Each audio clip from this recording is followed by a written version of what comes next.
Disseram-nos que pandemias são acidentes biológicos que levam anos para surgir. Mas e se isso estiver errado? Novas evidências sugerem algo muito mais perturbador. O próximo assassino global já está à espreita, pré-programado para sequestrar suas células agora mesmo. E se nunca tivesse havido um elo perdido na origem da Covid? Não por causa de uma conspiração, mas porque o vírus talvez nunca tenha precisado evoluir para nos infectar. Ele já nasceu com a chave mestra.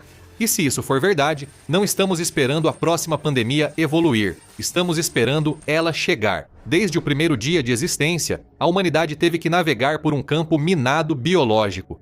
Sabíamos da existência de vírus invisíveis a olho nu e de seu potencial para causar estragos dentro do nosso corpo, e até mesmo encurtar nossas vidas. Achávamos que tínhamos um certo nível de segurança. Por anos, por gerações até, as políticas de saúde pública, as estratégias de vacinação e os sistemas de resposta a pandemias se basearam em uma suposição central. Existe uma barreira entre nós e vírus que podem nos exterminar. Pensávamos que os micróbios seguiam um caminho previamente programado.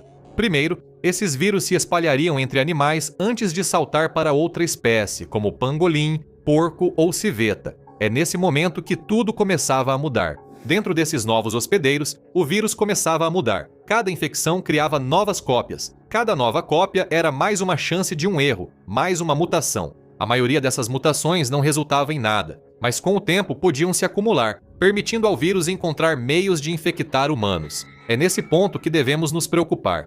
Assim que adquirissem a capacidade de infectar humanos, poderiam se espalhar de pessoa para pessoa. Ao se moverem pela população, poderiam desencadear respostas imunológicas poderosas que nos deixam doentes. Na melhor das hipóteses, causa dor, febre e desconforto. Na pior, pode ser fatal. Os cientistas chamam isso de barreira de espécie. Acreditava-se que vírus animais não podiam infectar humanos diretamente, exigindo meses, anos ou décadas de evolução entre animais antes desse salto. Era como uma chave que precisava ser ajustada antes de encaixar na fechadura única do corpo humano, e isso fazia diferença. Isso indicava uma distância entre nós e os vírus mais perigosos. A barreira entre espécies não era só um conceito científico, mas virou uma rede de segurança. Acreditava-se que haveria tempo para detectar um vírus entre animais, monitorar suas mudanças e detê-lo antes de nos atingir. Mas e se essa chance nunca existiu?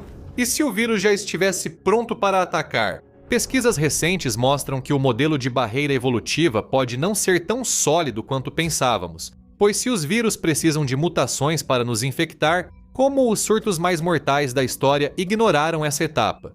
Para entender as implicações desse ponto cego na biossegurança, precisamos relembrar uma das piores pandemias da Terra, a gripe espanhola.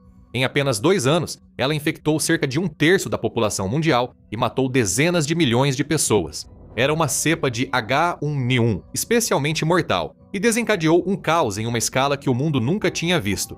Nas décadas seguintes, cientistas buscaram entender como isso ocorreu, rastreando o caminho e criando um modelo de propagação de pandemias. Por quase um século, acreditamos que esse modelo estava certo. A pandemia era vista como um desastre em câmera lenta, uma sequência de eventos que ocorreu em anos, não meses. Se houvesse uma janela de aviso, a tragédia seria evitada. Porém, essa narrativa foi destruída na virada do milênio.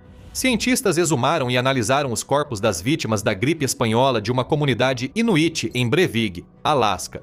Os corpos estavam bem preservados no permafrost, permitindo aos pesquisadores extrair RNA viral. Eles conseguiram reconstruir o vírus com técnicas modernas de sequenciamento genômico. Foi então que descobriram uma verdade que mudou as regras de como os vírus operam. Aconteceu que o vírus H1N1 de 1918 não passou anos sofrendo mutações em porcos antes de passar para a população humana. Acredita-se que tenha começado como um vírus aviário originado em aves e, em algum momento, desenvolveu algo importante, uma hemaglutinina, ou proteína HA, pronta para humanos, que já era capaz de se ligar às células humanas. Em outras palavras, o vírus já tinha a chave de que precisava para destrancar as portas do corpo humano. No momento em que passou das aves selvagens para os humanos, ele não precisou sofrer mutação rápida. Ele não precisou se multiplicar para criar ferramentas para iniciar uma pandemia global. Era uma arma biológica pronta encontrada na natureza, contrariando tudo que a comunidade científica acreditava sobre esse vírus. Isso questionou a ideia de uma longa janela de aviso e a chamada barreira evolutiva. Cada vírus, porém, é diferente, sofre mutações e se move de formas distintas. Com isso em mente, os cientistas ficaram com uma pergunta crucial. Será que 1918 foi apenas uma anomalia histórica bizarra, um caso único e raríssimo de um vírus rompendo com o padrão? Será que a natureza está produzindo essas armas plug and play em massa agora? Em 2021, pesquisadores fizeram uma descoberta que mudou tudo o que sabíamos sobre a atuação dos vírus. Foi no auge da pandemia de Covid-19 causada pela cepa SARS-CoV-2 do coronavírus. Existiam várias teorias sobre como esse vírus surgiu e passou de animais para humanos. Vários estudos apontaram para populações de morcegos, então os pesquisadores decidiram investigar se conseguiam encontrar esse elo perdido. Eles exploraram cavernas de calcário no Laos, Sudeste Asiático, coletaram amostras de várias espécies de morcegos e as levaram ao laboratório para análise. Eles descobriram um grupo de coronavírus selvagens de morcegos, 3 em particular chamados BNL52, BNAL52, BNAL103 e BNAL236, que se destacaram devido às suas semelhanças genômicas distintas com o SARS-CoV-2. Análises adicionais mostraram que todos os 3 tinham uma proteína spike específica, que era capaz de se ligar aos receptores ACE2 das células humanas. Os receptores ACE2 atuam como pontos de entrada na superfície das nossas células, funcionando como fechaduras. As proteínas spike são as chaves que os vírus usam para abri-las e invadir o corpo. Todos esses vírus tinham a chave necessária, mas isso não é tudo. Com técnicas avançadas, como medições de ligação e simulações computacionais, os pesquisadores descobriram algo inesperado. Os 3 vírus de morcego se comportaram de forma quase idêntica à cepa original de Wuhan do SARS-CoV-2. Em alguns casos, eles se ligavam ainda melhor às células humanas, quase sem chance do corpo evitar a infecção. Um deles, o banal BNAL236, apresentou evidências claras de se multiplicar em células humanas. Esses vírus, presentes longe dos centros urbanos, eram, em certos aspectos, mais capazes de infectar humanos do que a cepa que paralisava a sociedade. E então, piorou ainda mais. Ao contrário do SARS-CoV-2, nenhum dos vírus selvagens possuía um sítio de clivagem de furina, ou FCS. Essa estrutura molecular única permite que vírus se fundam facilmente com células humanas. Na época, os céticos da Covid-19 argumentaram que a presença de um FCS era prova de que o SARS-CoV-2 devia ter sido modificado em laboratório. É uma característica tão rara na natureza. Era a prova definitiva.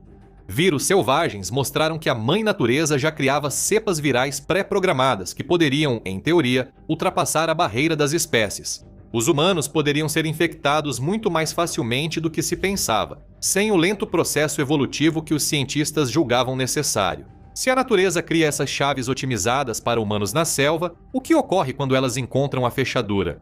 O coronavírus da Síndrome Respiratória do Oriente Médio, MERS-CoV, é um dos patógenos mais letais do mundo. O vírus causa a MERS e pode gerar sintomas como febre, tosse, dificuldade respiratória e diarreia. O primeiro caso foi identificado em 2012 na Arábia Saudita. Desde então, ocorreram milhares de casos com letalidade de cerca de 35%.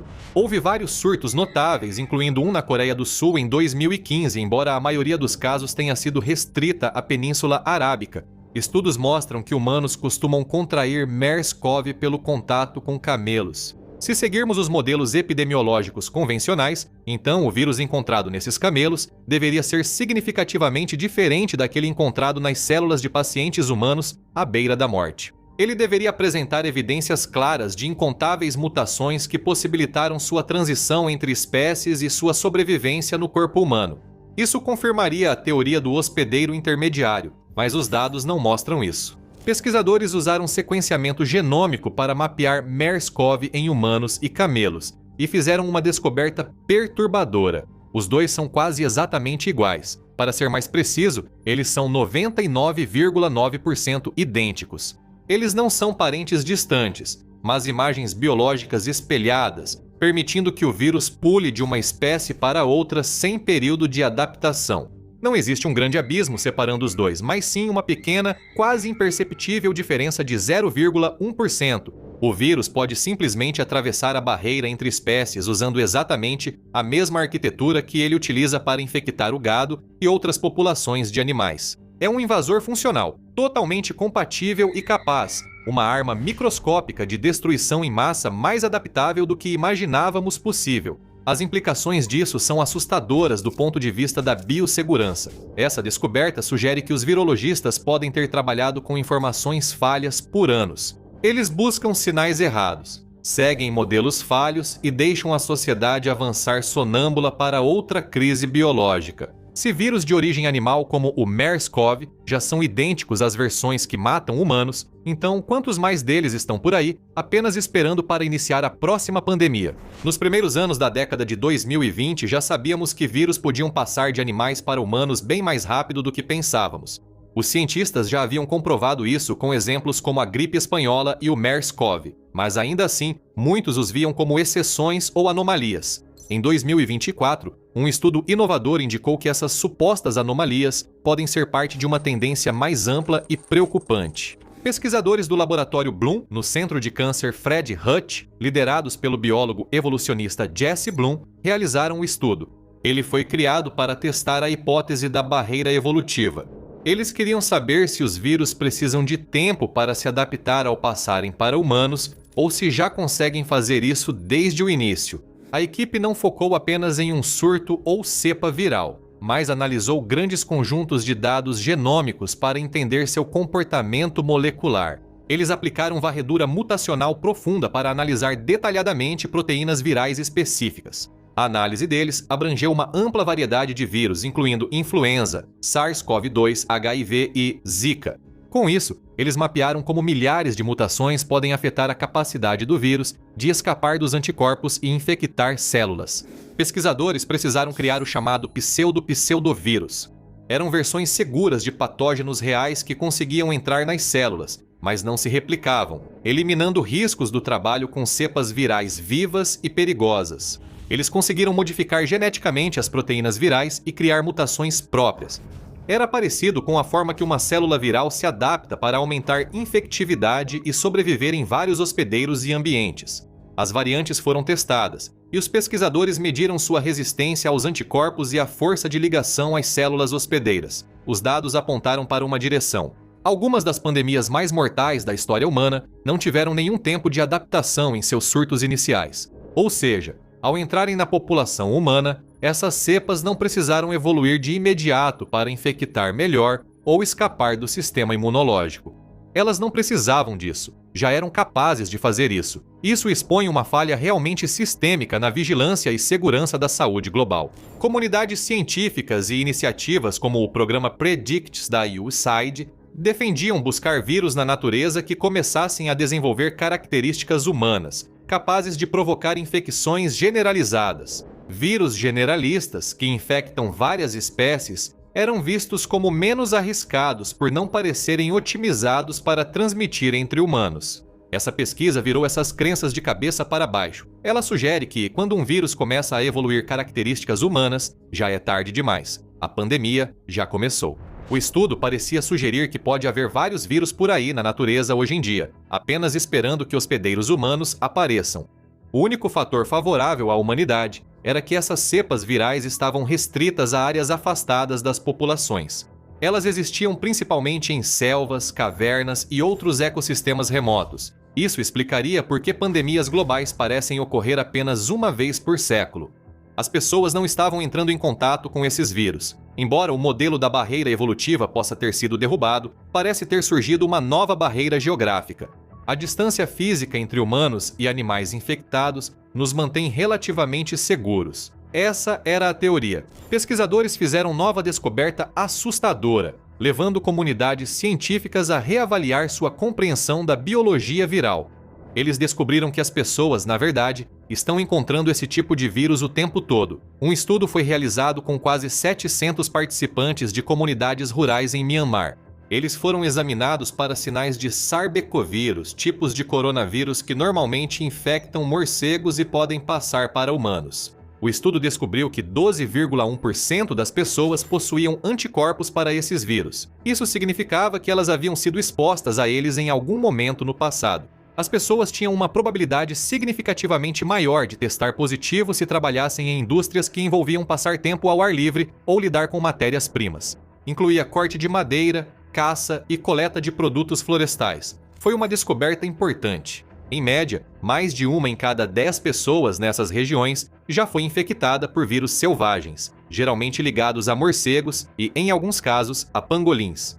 Porém, ao consultar os registros oficiais de saúde dessas regiões, não há relatos de grandes surtos. Não há picos inesperados de infecções atípicas, nem lockdowns ou quarentenas repentinas. Mas as pistas estão todas lá. Elas estão escondidas no sangue dessas pessoas. Essas pistas são vestígios dos testes silenciosos de armas ainda não totalmente acionadas. As explicações antigas sobre o funcionamento dos vírus já foram completamente descartadas. Os humanos não são tão especiais quanto nos fizeram acreditar, pelo menos não aos olhos dos vírus. Somos apenas o próximo passo na cadeia. Os vírus já têm tudo o que precisam para nos infectar, e estão fazendo isso ativamente, embora em lugares que não viram manchete. Se tudo o que vimos for correto, os dias da humanidade estão contados. Evidências indicam que a humanidade teve sorte de sobreviver até hoje diante de tantos vírus potencialmente letais na natureza. Felizmente, há uma coisa que tem funcionado a nosso favor esse tempo todo: nossa última linha de defesa.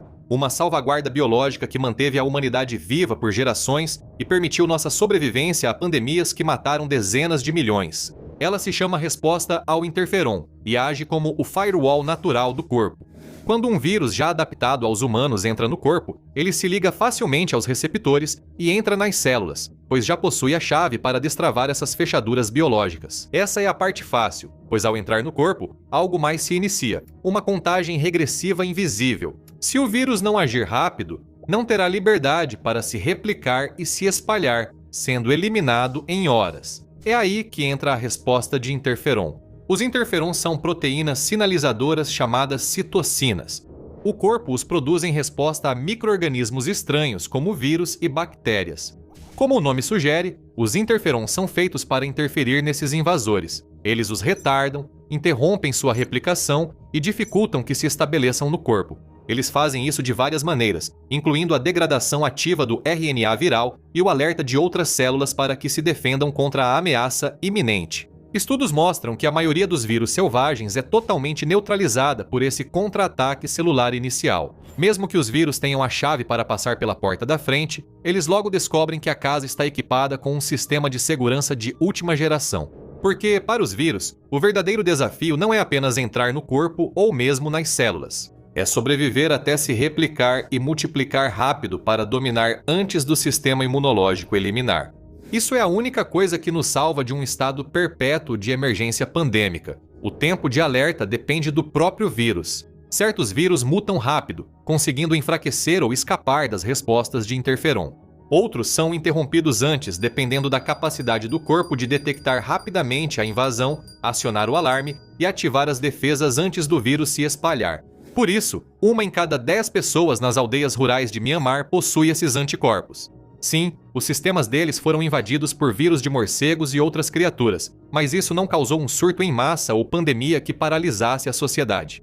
Os corpos deles conseguiram responder a tempo, e os interferons fizeram o trabalho para o qual foram projetados. O inimigo foi eliminado de forma eficaz logo dentro dos portões do castelo. Mas por que a natureza está criando essas chaves prontas para humanos em primeiro lugar, se nós não somos o alvo principal? Está claro que a humanidade vem seguindo um equívoco fundamental sobre a evolução viral há gerações. Por décadas, achamos que os vírus precisavam se adaptar a nós por sermos muito diferentes de outros animais. A humanidade foi o prêmio máximo desses micro-organismos, o auge de sua evolução. Porém, os dados mostram outra história. Eles demonstram que as cepas virais mais bem-sucedidas, como a gripe espanhola de 1918 e o SARS-CoV-2, não mostraram sinais importantes de adaptação recente ao ser humano. Esses eram os chamados vírus generalistas, como os virologistas costumam dizer. Eles não evoluíram na natureza selvagem nem sofreram mutações em selvas densas. Eles não foram pré-programados para infectar e matar seres humanos especificamente. Eles nem sequer precisaram de anos de mutações aleatórias para atingir sua forma pronta para infectar humanos. Eles evoluíram para sobreviver em ambientes densos e com várias espécies, prosperando onde havia morcegos, aves, roedores, primatas e outras criaturas. Isso lhes dá grande vantagem. Os vírus se espalham mais facilmente quando não estão limitados a uma única espécie. Esses vírus, na prática, já vêm com suas próprias chaves mestras que lhes permitem ir praticamente aonde quiserem. Em outras palavras, as pessoas não são os alvos. Elas não são objetivos finais ou metas definitivas. São apenas danos colaterais. Isso faz da próxima pandemia uma inevitabilidade invisível. O hardware já existe e é totalmente compatível com o sistema operacional humano. Enquanto a natureza cria suas armas biológicas, a humanidade não fica de fora. E quando as coisas dão errado, isso tem consequências. Descubra a verdade horripilante sobre vírus que na verdade vazaram de laboratórios. Ou assista a este vídeo,